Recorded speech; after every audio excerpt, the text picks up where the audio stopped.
പത്തനംതിട്ട ജില്ലയ്ക്ക് മന്ത്രി വേണമെന്ന ആവശ്യം ശക്തമാകുന്നു. ജില്ലയിൽ നിന്ന് 4 MLA-മാർ ജയിച്ചപ്പോൾ റാന്നിയിൽ നിന്ന് തെരഞ്ഞെടുക്കപ്പെട്ട പടകുളം മധുവിന് സാധ്യത ഏറുന്നു.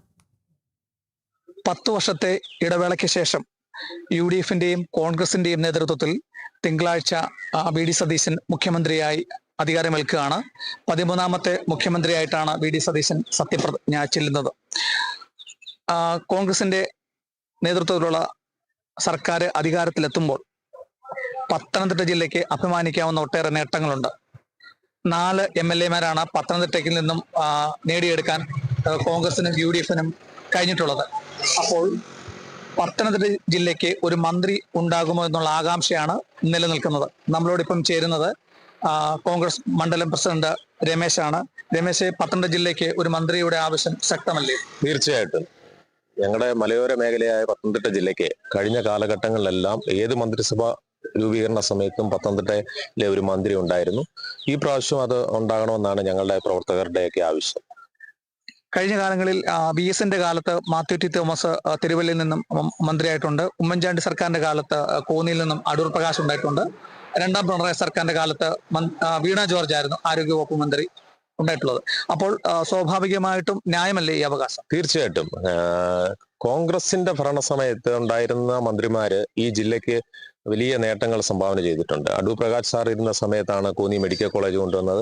അതുപോലൊക്കെ പല പല വികസന പ്രവർത്തനങ്ങൾ ഈ ജില്ലയ്ക്ക് ആവശ്യമായിട്ടുണ്ട്. അപ്പൊ അതിനൊരു മന്ത്രി വേണമെന്നാണ് ഞങ്ങളുടെ ആവശ്യം. കാരണം ഏറ്റവും കൂടുതൽ പ്രവാസികളുള്ള ഒരു ജില്ലയാണ്.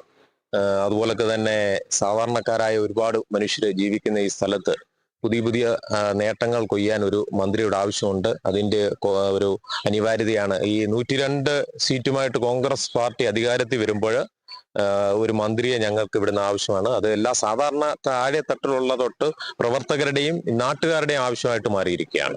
4 മണ്ഡലങ്ങളിൽ വെച്ച് നോക്കുമ്പോൾ അടൂരിലെ CV ശാന്തകുമാർ ജൂനിയറാണ്, അബിൻ ബർക്കി ജൂനിയറാണ്. പക്ഷെ എന്തുകൊണ്ടും KPCC ജനറൽ സെക്രട്ടറി കൂടെ ആയിട്ടുള്ള അഡ്വക്കേറ്റ് പഴകുളം മധു ഏറ്റവും കൂടുതൽ അനുയോജ്യനായിട്ടുള്ളതാണ് പ്രവർത്തകരുടെയൊക്കെ റാന്നി മണ്ഡലത്തിൽ നിന്നും. അങ്ങനെ പഴകുളം മധു ഈ മേഖലയിലേക്ക് തെരഞ്ഞെടുക്കപ്പെട്ടാൻ യോഗ്യനല്ലയോ? തീർച്ചയായിട്ടും. ഞങ്ങളെ സംബന്ധിച്ച്, കോൺഗ്രസ് പാർട്ടിയെ സംബന്ധിച്ചും ഇവിടുത്തെ ജനങ്ങളെ സംബന്ധിച്ച് ഈ ജില്ലയ്ക്ക് ഒരു മന്ത്രി വേണമെന്നാണ്. അത് പാർട്ടി ഹൈക്കമാൻഡ് ആരെ തീരുമാനിക്കുന്നു, അതുപോലെ തന്നെ നമ്മുടെ പാർട്ടി, കേരളത്തിലെ കോൺഗ്രസ് പാർട്ടി ആരെ തീരുമാനിക്കുന്നു അവരോടൊപ്പം ചേർന്ന് പ്രവർത്തിക്കാനാണ് ഞങ്ങളുടെ കർത്തവ്യം. അപ്പൊ അതുകൊണ്ട് ഞങ്ങൾക്ക് ഇന്ന ആൾ വേണമെന്നില്ല. പക്ഷേ ഇവിടുത്തെ സീനിയർ നേതാവെന്ന നിലയിൽ അദ്ദേഹം വന്നാൽ വലിയ സന്തോഷമായിരിക്കും. കഴിഞ്ഞ 25 വർഷമായിട്ട് റാന്നിയിൽ LDF-ന്റെയും ഘടകകക്ഷികളുടെയും ഒക്കെ ഭരണമായിരുന്നു. അവിടുത്തെ ഒരു ജനപ്രതിനിധിയായിരുന്നു. അത് തിരിച്ചു പിടിക്കുക എന്ന് പറയുന്നത് ഐതിഹാസികമായിട്ടുള്ളൊരു നേട്ടമാണ്. അപ്പോൾ KPCC ജനറൽ സെക്രട്ടറി പഴകുളം മധു അവിടെ ചിട്ടയായിട്ടുള്ള ഒരു പ്രവർത്തനം കാഴ്ചവെക്കുകയും ഒപ്പം തന്നെ ജനങ്ങളുടെയൊക്കെ പിന്തുണ കൂടിയാണ് അദ്ദേഹം വിജയിച്ചു വന്നത്. റാന്നിയും അതുപോലെ തന്നെ മലയോര മേഖലയും ഒട്ടേറെ വികസന പ്രവർത്തനങ്ങളൊക്കെ നമുക്ക് ആവശ്യമായിട്ടുണ്ട്. അപ്പൊ പഴകുളം മധു ഈ മന്ത്രിസഭയിൽ ഉണ്ടാകണം എന്നുള്ളത് നിങ്ങളുടെ എല്ലാവരുടെയും കോൺഗ്രസിന്റെ ജില്ലയിലെ കോൺഗ്രസ്സുകാരുടെ ഒരു പൊതുവെ ആവശ്യമാണ്. പ്രത്യേകിച്ച് 30 കൊല്ലമായിട്ട് ഒരു പാർട്ടി ഭരിക്കുന്ന ജില്ലാ സെക്രട്ടറിയുടെ മണ്ഡലമാണ്. അപ്പൊ അവിടെ വലിയൊരു മിന്നുന്ന വിജയം കോൺഗ്രസ് പാർട്ടിക്ക് ഉണ്ടായി. അത് ഞങ്ങളെ സംബന്ധിച്ച് അഭിമാനകരമായ ഒരു നേട്ടമാണ്.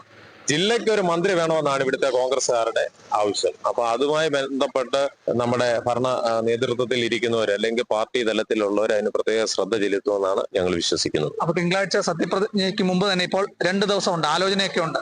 പഴകുളം മധുവല്ല വേറെ ആരെങ്കിലും ആണെങ്കിലും പാർട്ടിയെ സംബന്ധിച്ച്, ഞങ്ങളെ ജനങ്ങളെ സംബന്ധിച്ചും പത്തനംതിട്ട ജില്ലയെ സംബന്ധിച്ചും ആര് വന്നാലും ഞങ്ങള് വളരെ സന്തോഷത്തോടെ സ്വീകരിക്കും. പഴകുളം മധു ആണെങ്കിൽ വളരെയധികം സന്തോഷമാണ്. കാരണം കോൺഗ്രസ് പാർട്ടിയുടെ ജനറൽ സെക്രട്ടറി ആയിട്ട് 2 തവണ അദ്ദേഹം തെരഞ്ഞെടുത്തു. അതുപോലെ തന്നെ സംഘടനാ തലത്തിൽ വർഷങ്ങളുടെ പാരമ്പര്യമുള്ള ഒരു നേതാവാണ്. അദ്ദേഹം വരുമ്പോൾ വളരെ സന്തോഷമാണ് ഈ പ്രദേശത്തെ കോൺഗ്രസ് പ്രവർത്തകർക്കും സാധാരണക്കാർക്കും. പക്ഷെ ജനങ്ങളുമായിട്ട് ഒരുപാട് ബന്ധമുള്ള ഒരു നേതാവ് എന്ന നിലയിൽ തിങ്കളാഴ്ച UDF-ന്റെ നേതൃത്വത്തിലുള്ള മന്ത്രിസഭ സത്യപ്രതിജ്ഞ അധികാരമേൽക്കുകയാണ്. അതിനു മുമ്പ് തന്നെ പത്തനംതിട്ട ജില്ലയിൽ നിന്നും 4 MLA-മാരാണ് ജയിച്ചു വന്നിട്ടുള്ളത്. അപ്പോൾ സീനിയർ KPCC ജനറൽ സെക്രട്ടറി കൂടിയായിട്ടുള്ള അഡ്വക്കേറ്റ് പഴകുളം മധുവിനെ മന്ത്രിസഭയിലേക്ക് പരിഗണിക്കണം. അല്ലെങ്കിൽ മറ്റുള്ള ആരെങ്കിലും 4 പേരിൽ ഒരാളെയെങ്കിലും പരിഗണിക്കണം എന്നാണ് കോൺഗ്രസ് പ്രവർത്തകരുടെയൊക്കെ ആവശ്യം. ഈ ആവശ്യം നമുക്ക് തിങ്കളാഴ്ച വരെ കാത്തിരിക്കാം. കേരള വിഷൻ ന്യൂസിന് വേണ്ടി ക്യാമറാമാൻ പ്രദീപ് അങ്ങാടിക്കൊപ്പം പ്രസാദം ജെ, പത്തനംതിട്ട.